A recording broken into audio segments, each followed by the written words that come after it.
Baik, bismillahirrahmanirrahim. Assalamualaikum warahmatullahi wabarakatuh. Halo, halo guys, selamat malam. Kembali lagi di channel kebanggaan kita semua.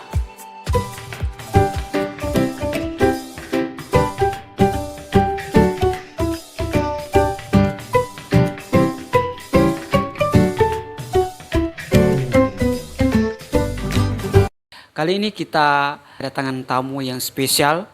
Beliau merupakan senior saya di Himpunan Mahasiswa Program Studi Hukum Tata Negara Siata Syariah IAIN Bone. Beliau merupakan pengurus tahun 2021 dan sekarang beliau merupakan pengurus di Senat Mahasiswa Fakultas Syariah dan Hukum Islam IAIN Bone. Untuk lebih lanjut, saya persilakan kepada beliau untuk memperkenalkan siapa sih beliau ini sebenarnya. Dengan ini saya persilahkan. Baik, bismillahirrahmanirrahim. Sebelumnya saya merasa sangat tersanjung karena diundang sebagai narasumber untuk proyek yang diemban dengan saudara Satuo.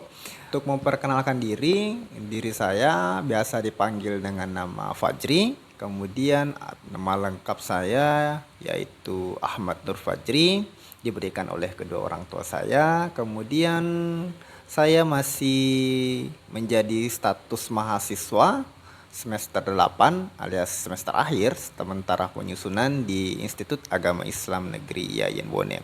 Pada dasarnya saya bukanlah orang siapa-siapa, saya masih juga mengembang pengalaman dan mungkin saudara Seto masih terlalu menyanjung tinggi terhadap saya. Saya masih orang yang biasa-biasa. Untuk itu perkenalan saya cukup sampai situ saja. Oke, baik. Itulah tadi identitas beliau sudah diperkenalkan. Jadi saya mengundang beliau di sini. Saya akan menanyakan beliau seputar mengenai pengantar tata hukum di Indonesia. Sejatinya kita sebagai mahasiswa hukum yang ada di lingkup di IAIN Bone, tentunya kita harus mengetahui pengantar tata hukum yang ada di Indonesia. Mungkin Kak Fajri bisa menjelaskan terkait mengenai materi pengantar tata hukum yang ada di Indonesia. Dengan ini saya persilahkan. Karena pada malam ini saya diberikan tugas untuk memberikan sedikit pengantar terkait dengan tata hukum di Indonesia. Mungkin materi yang akan saya bawakan itu seadanya. Ya, kalau ada kekurangan mungkin teman-teman bisa tambahkan atau mungkin teman-teman juga bisa koreksi. Karena ya pada dasarnya saya manusia yang tidak luput dari kesalahan. Namun jika kita melihat daripada tata hukum yang ada di Indonesia itu, jika melihat dari sejarahnya sungguh sangat panjang. Jika kita melihat dari zaman kerajaan sampai kepada zaman kerajaan, kemudian zaman kolonialisme, bahkan sampai di zaman kemerdekaan, dan setelah itu adalah zaman Orde Lama dan Orde Baru ke reformasi sampai hari ini, melihat panjangnya runtutan terhadap tata hukum di Indonesia itu luar biasa kalau kita mau jelaskan satu persatu.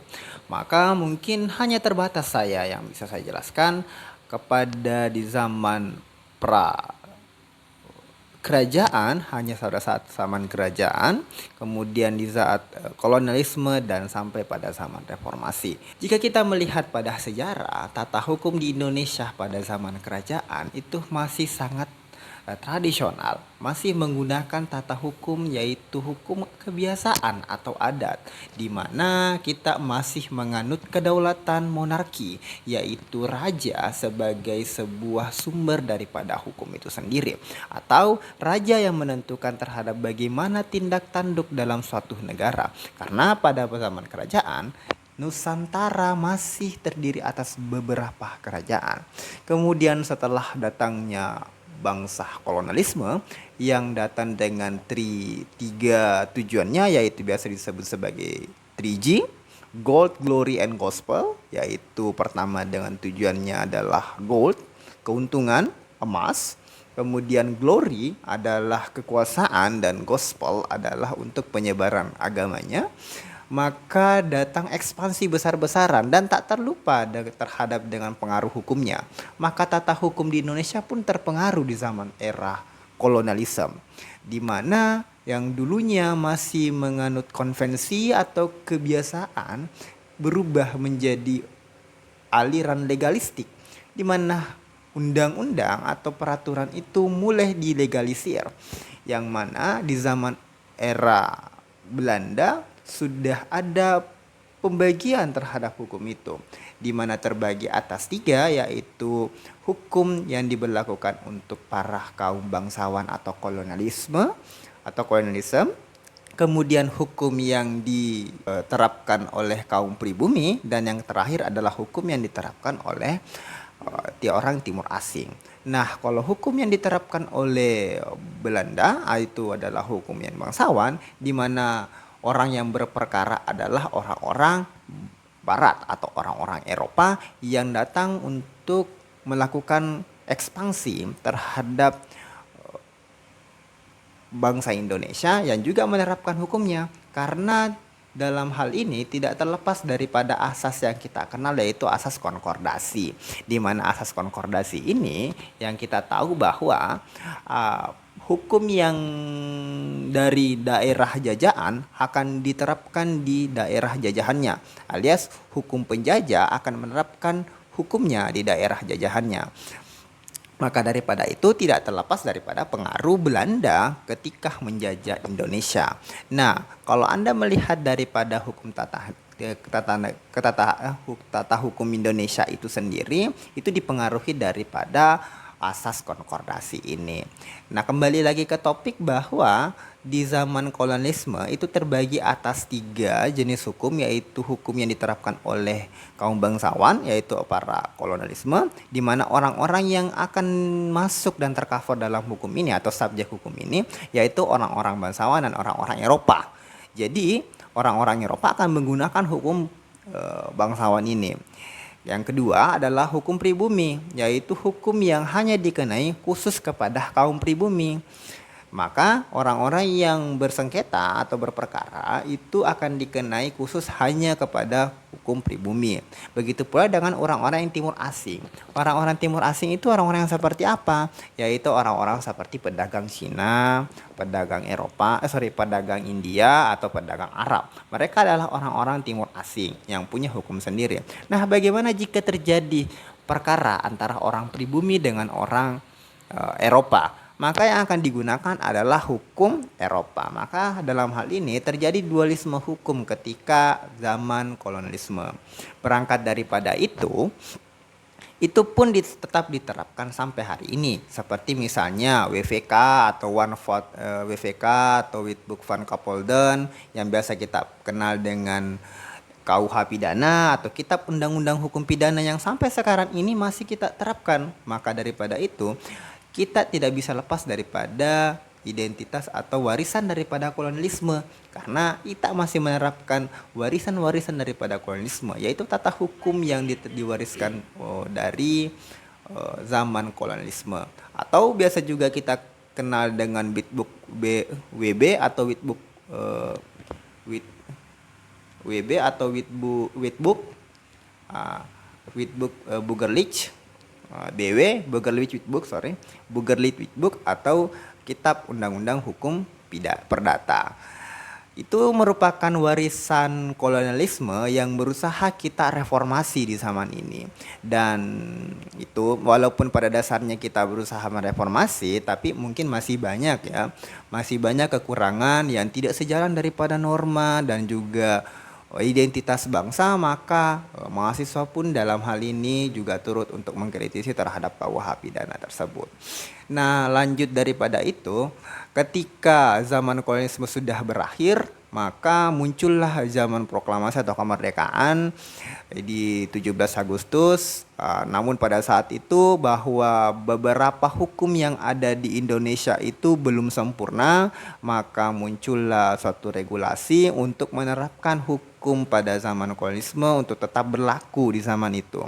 Karena pemerintahan pada saat itu masih belum stabil, begitu pula dengan sistematika hukum, maka alangkah lebih baiknya tetap menerapkan sistem hukum yang diwariskan oleh bangsa kolonialisme.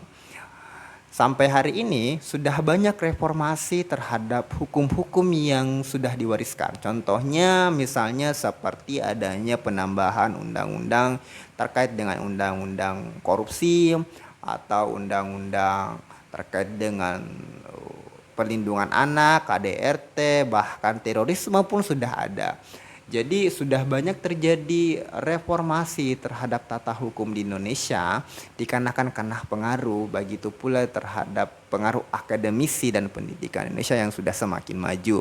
Dan mudah-mudahan tata hukum di Indonesia lebih bisa untuk mengimbangi terkait dengan kemajuan yang ada di negara-negara Eropa atau negara-negara maju yang lain. Mungkin itu saja pengantar terkait dengan tata hukum Indonesia, karena ini juga dibuat kayaknya terlalu terburu-buru. Jadi saya juga belum selalu searching, tapi yang sempat saya pahami dan bisa saya sampaikan cukup hanya itu situ. Baik, itulah tadi penjelasan terkait mengenai pengantar tata hukum yang ada di Indonesia. Tadi sudah dijelaskan terkait mengenai sejarah awalnya dari zaman kolonial sampai zaman sekarang atau dapat kita sebut masa reformasi. Sebenarnya di dalam pengantar tata hukum yang ada di Indonesia ini sangat panjang ya. Mulai tadi di sejarahnya tadi sudah dibahasakan sampai di zaman reformasi. Memang kalau kita mengupas tuntas ini mungkin bisa sampai larut malam kita, bahkan sampai pagi, ini tidak ada habis-habisnya. Jadi saya mau minta yang terakhir dulu kepada Kak Fajri, pesan untuk mahasiswa untuk mempelajari bagaimana sih mempelajari pengantar tata hukum di Indonesia ini agar kita itu bisa terarah gitu, poin-poin pentingnya. Saran saja bagi para mahasiswa, baik itu mahasiswa baru, baik itu mahasiswa lama, baik itu mahasiswa akhir. Bagi saya, bagaimanapun kalian sebagai mahasiswa tentunya harus tetap untuk membaca. Karena pada saat ini kita itu krisis terhadap entiti. Artinya mungkin teman-teman ada yang sudah sadar, mungkin teman-teman ada yang belum sadar bahwa di sekolah mungkin kita itu diajarkan seperti mata pelajarannya harus begini, harus begitu. Kemudian sudah ada porsi masing-masing yang harus kita luluskan atau disebut sebagai KKM. Pada dasarnya mungkin kita dipaksa untuk belajar terhadap apa yang tidak kita ketahui, atau kita dipaksa untuk menguasai apa yang kita tidak pahami atau tidak kita kuasai. Itu pada dasarnya ya kita krisis terhadap entitas itu. Kita krisis terhadap identitas dan keunikan kita sebagai seorang manusia. Nah, maka daripada itu mudah-mudahan kalian bisa menemukan entitas kalian itu sebagai seorang mahasiswa, di mana mahasiswa yang saya tahu adalah seorang yang sudah dewasa, seorang yang sudah bisa menentukan bagaimana nasibnya dan pola pikirnya. Maka daripada itu rajinlah membaca sampai engkau menemukan bagaimana identitas dirimu sendiri. Karena dengan membaca dan mengalami terhadap pengalamanmu sendiri, kau bisa menemukan dirimu sendiri. Bukan dalam hal bentuk tiruan atau dalam hal ini imitasi atau percontohan dari orang lain. Orang lain bisa seperti apa yang mereka mau, tapi bukan berarti bahwa dirimu harus seperti mereka. Mungkin itu saja yang bisa saya sampaikan. Saya tertarik dengan kata beliau, perbanyaklah membaca, karena membaca itu kita bisa mendapatkan jati diri kita atau identitas diri kita sendiri. Jadi perbanyaklah membaca, karena kita juga sebagai manusia perlu namanya referensi dari buku ataupun referensi dari lain-lain seperti majalah dan teknologi yang lainnya. Oke, mungkin untuk sekarang kita undur diri. Untuk kalian semua penonton yang ada di channel Project Daring 24, kalau kalian suka dengan podcast kami ataukah semacam materi seperti ini, kalian komen di bawah. Kalau kalian suka dan komen, kami akan buat part 2-nya ya. Oke.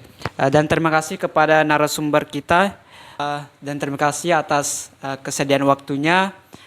Lebih dan kurangnya mohon dimaafkan. Allahumma fiq ila qawmi thoriq wa ila sabilir rasyad. Wassalamualaikum warahmatullahi wabarakatuh.